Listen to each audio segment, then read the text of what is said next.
This truck has an NV 4500 5-speed, and New Venture decided in their brilliance to make the slave cylinder, put the slave cylinder inside the bell housing on the transmission. So in order to change the slave cylinder, you have to pull the transmission out, which is not fun. If it had been the external slave cylinder, which they used up until 95, 96, somewhere in there, I think 95, if it had been the external slave cylinder, it would be about a 20-minute to an hour job, if that, to change the slave cylinder. But now it's going to be an all-day job. I ordered the parts, and since I'm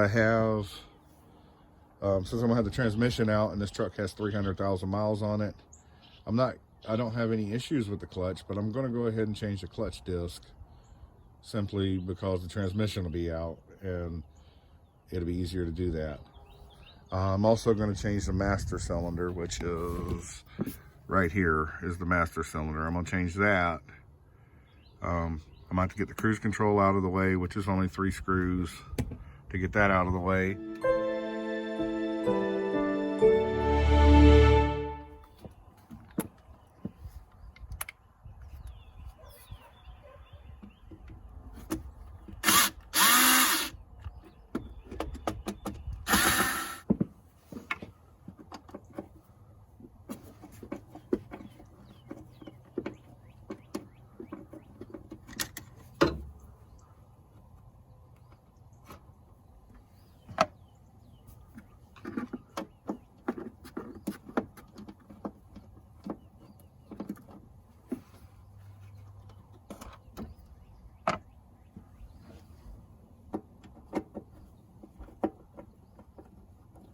My battery died on my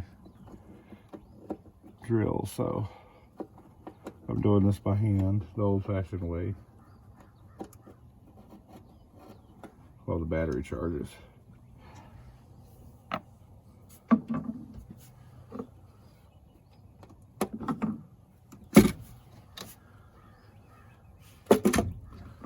There we go, and move that out of the way.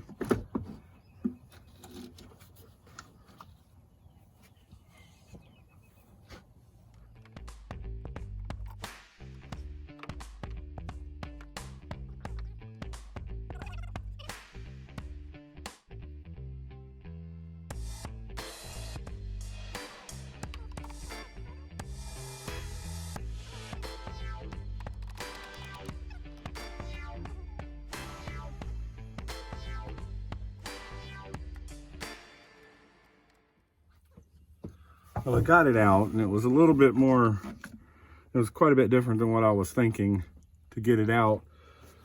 These bolts don't hold it in. It twists. It locked in with these ears right here. And this is the new one. The original one was plastic. This one's metal.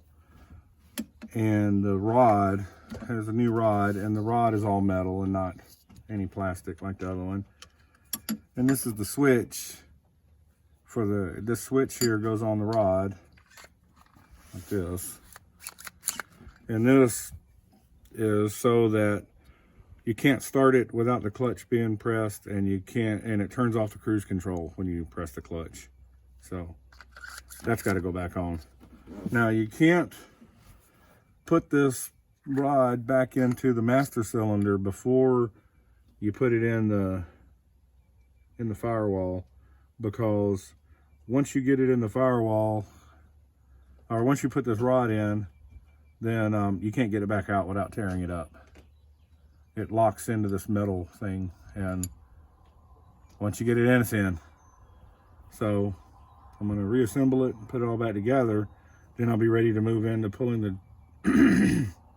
pulling the gear shift tower out, and then underneath the truck, unbolting all the other parts that need to come off.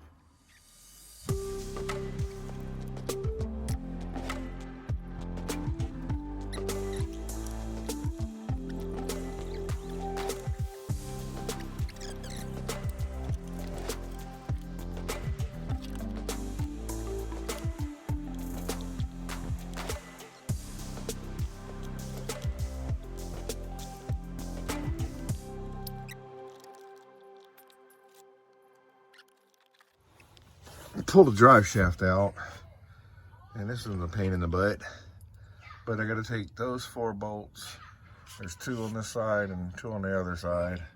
I got to take those 4 bolts loose, and then take those 2 bolts out for the swing bearing, and then pull the whole drive shaft out. So I'm gonna get started on that.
Let's see if I can get this drive shaft out without killing myself.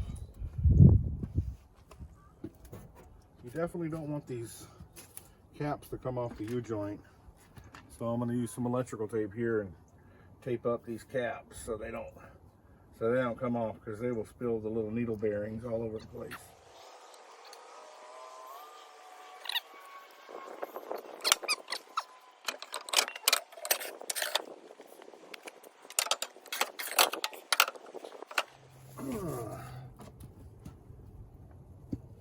Now I'm gonna cover this end of the drive shaft with this bag, just so it doesn't get rusty or anything.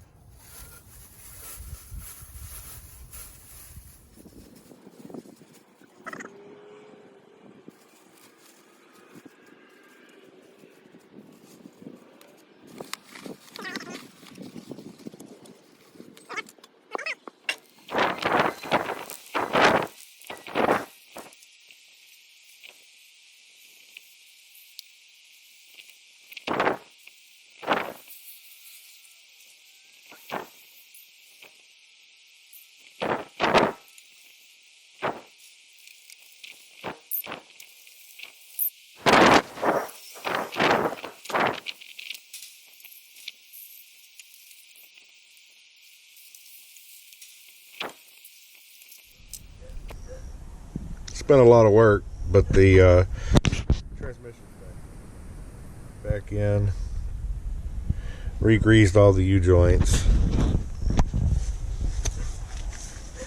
Transmission, transfer case, both drive shafts are back in. I still have to put in the cross member